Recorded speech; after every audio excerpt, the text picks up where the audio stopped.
সব দোষ হুজুরের। হুজুর তার নিজের বউ নিয়ে হেঁটে যাচ্ছে, কয় দেখছো নি কত বড় বেয়াদ্দব হুজুর, মাইয়া লইয়া হাইটা যায়। হুজুরের জামা যদি একটু বড় হয়, কয় হুজুররাই কাপড়ের দাম বাড়াইছে। ছোট হইলে কয় টেডি হুজুর, পেট বড় হইলে কয় পরের বাড়ি খাইতে খাইতে পেটটারে জাহান্নামের তাগারি বানাইছে। চিকন চাকন শুকনা হইলে কয় মাদ্রাসায় পড়ে লাভ কি, এরা তো খাইতেও পারে না। দাওয়াত খাইতে যাইয়া একটু বেশি খাইলে কয় হুজুররা পরের খাওয়ান পাইলে এইরকম একটু বেশিই খায়। কম খাইলে কয় হুজুর আজকে আর কয় জায়গা দাওয়াত আছে।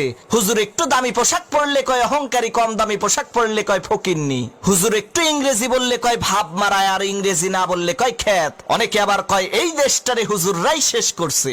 অমুসলমান, কুত্তা মরে, ছাগল মরে, বিড়াল মরে, জানাজা হয় না। এই বাংলার জমিনে যদি ওলামা একরাম না থাকতো, তোমার মরণটাও কুত্তার মতো জানাজা ছাড়া হইতো।